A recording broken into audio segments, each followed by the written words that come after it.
2027 के चुनाव में आधी आबादी का क्या रोल रहने वाला है? देखिए, आधी आबादी की अगर हम बात करें, आज के समय में जो सरकार है ये महिलाओं के लिए तो कुछ कर ही नहीं रही है, ना महिलाओं के लिए कुछ कर रही है, ना ये पढ़े लिखे जो रोजगार घूम रहे हैं रोजगार दे पा रही है, उनके लिए कुछ कर पा रही है। तो ये सरकार जो है ये सिर्फ नारे देती है। और रही बात अभी जैसे कि अखिलेश जी की हाल ही में उन्होंने मीटिंग की, और महिलाओं का क्योंकि बहुत बड़ा रोल होता है किसी भी देश की, जब महिलाएं पुरुषों के साथ खड़ी हो जाती है तो उस देश की उन्नति होने से कोई नहीं रोक सकता। इस बात को सभी लोग कहते भी हैं और मानते भी हैं। तो कहीं ना कहीं बहुत बड़ा रोल है। और आने वाले समय में जब हम समाजवादी सरकार बनेगी, महिलाएं सशक्त होंगी, तो ये आधी आबादी जब सशक्त होगी तो साथ में मिलकर एक देश का विकास होगा और ये देश आगे बढ़ेगा। समाज में कहावत है कि लड़की शिक्षित होती है तो जो परिवार शिक्षित होता है, और एक लड़का शिक्षित है सिर्फ एक लड़का शिक्षित होता है। लेकिन सरकार स्कूलों को मर्ज करे जहाँ व्यवस्था हो रही, इस पे क्या?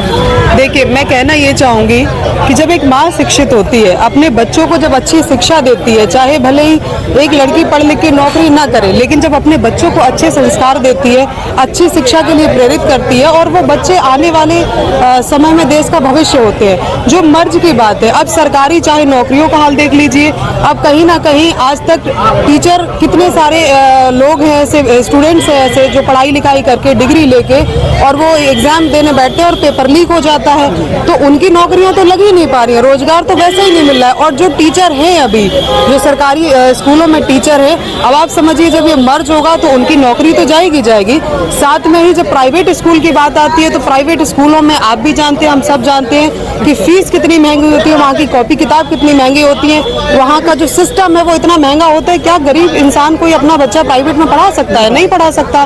तो ये सरकार की पॉलिसी है कि लोग जब अनपढ़ रहेंगे, लोग सवाल ही नहीं पूछ पाएंगे, तो फिर विकास हो ना हो, पढ़ाई लिखाई हो ना हो, शिक्षा व्यवस्था हो, स्वास्थ्य व्यवस्था हो ना हो, सवाल ही नहीं उठेगा। तो ये सरकार तो चाहती ही नहीं कि विकास हो या शिक्षा की व्यवस्था अच्छी हो, स्वास्थ्य की व्यवस्था अच्छी हो।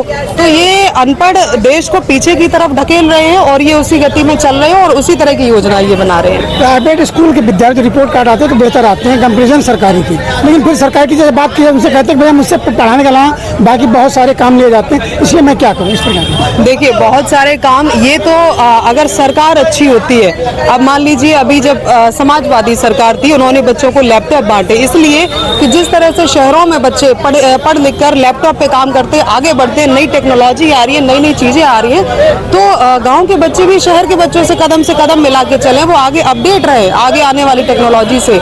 अब ये सरकार अगर इस तरह की पॉलिसी नहीं लाएगी, अब जैसे डिम्पल भाभी ने, आदरणीय हमारी डिम्पल भाभी ने बेटियों के लिए साइकिल बांटी थी, जो भी 12वीं क्लास में, और मैं आपको बता दूं कि मैं भी उनमें से एक थी। जब मैं 12वीं में थी, मैं फर्स्ट डिवीजन थी और मुझे एक साइकिल मिली थी, तो मैं उस बात को ऐसे समझती हूँ, 25-25 हज़ार रुपए भी दिए थे। ये बढ़ावा है ताकि बेटियों को भी पढ़ाया जाए, बेटियों को भी आगे बढ़ाया जाए। कहीं ना कहीं जैसे गांव में आज भी माँ बाप सोचते हैं कि बेटी हो गई तो एक बर्डन हो गया, एक बोझ हो गया। तो कहीं ना कहीं समाजवादी सरकार ने जो काम किए हैं, जो महिलाओं की बेटियों के लिए, अगर ये सरकार भी इस तरह से पॉलिसी चलाए तो शिक्षा व्यवस्था अच्छी हो, सरकारी स्कूल उनको बंद ना करने पड़े, मर्ज ना करने पड़े।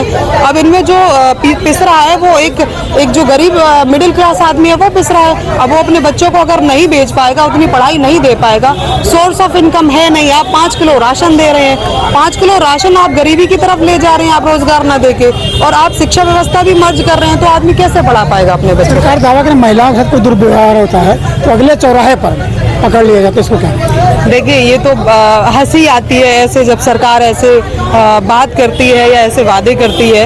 इस सरकार ने क्या किया है, सिर्फ हिंदू मुसलमान किया है और मनुस्मृति को एक तरह से लागू किया है कि सिर्फ मंदिर मस्जिद पर इन्हीं पे ही लड़ाती है, इसके अलावा तो सरकार कोई बात नहीं करती है। मुद्दा जब इलेक्शन होता है तो कहीं ना कहीं अटैक होते हैं, उन पे चुनाव लड़ती है, तो इनके पास तो ऐसे मुद्दे है ही नहीं। अब आप बात करें बेटियों की, अभी कितना दुखद है, अभी 4 साल की बच्ची का एक मंदिर में रेप हुआ है, उन पे क्या एक्शन लिया गया? कोई एक्शन नहीं लिया गया, उनको पकड़ा और उनको छोड़ दिया गया, उनको बता दिया गया कि इनकी स्थिति, मानसिक स्थिति ठीक नहीं थी, ये पागल है या इस तरह से। तो ये बड़ा दुर्भाग्य है कि कितने सारे बलात्कार, रेप, जैसे कि अभी हमारे प्रदेश अध्यक्ष जी ने भी बताया, इतनी सारी घटनाएं हो रही हैं, मार दिया जाता है, फांसी पे लटका दिया जाता है, गांव-गांव में तो कितनी सारी रिपोर्ट्स ऐसी हैं जो आंकड़े सच में दिखाई नहीं जाते हैं, लोग दबा लेते हैं इस बात को कि कहीं बदनामी ना हो। तो बड़ा दुर्भाग्य इस बात का है कि सरकार क्या कह रही है इससे मतलब नहीं है, लेकिन वास्तविकता में क्या हो रहा है आप वो देखिए। जगह जगह पे कितने शहरों में लड़कियों के बलात्कार हो रहे हैं, उनको मार दिया जाता है, कोई कार्रवाई नहीं होती है। तो ये तो झूठ बोलती है सरकार। और आपको सच बता दें कि सच्चाई जनता को भी पता है, जनता जागरूक हो चुकी है और आने वाले समय में जनता इस बात का जवाब भी देगी इनको। आप संक्षिप्त परिचय दे दीजिए। मैं प्रियंका शाक्या हूँ, डॉक्टर नवल किशोर शाक्य जी की पत्नी हूँ। अभी 2024 में हमने फर्रुखाबाद से इलेक्शन लड़ा था और हम जीते भी थे, लेकिन दुर्भाग्यवश क्योंकि सरकार उनकी है, अधिकारी उनके हैं, तो इस वजह से चुनाव का रिजल्ट बदल दिया गया था। और हमारे आदरणीय राष्ट्रीय अध्यक्ष अखिलेश यादव जी हमेशा ही अपनी कहीं भी इंटरव्यू होता है, कोई बात होती है, तो वो ज़रूर इस बात को कहते हैं कि इस तरह से बेईमानी करके भी ये लोग अपनी सीटों को जिता लेते हैं, ज़बरदस्ती अपनी सीट अपने उसमें कर लेते हैं। तो इसलिए आने वाले समय में बहुत सशक्त और मजबूत रहना होगा, क्योंकि ये लोग सरकार है, अधिकारी इनके हैं, तो ये लोग कुछ भी कर सकते हैं।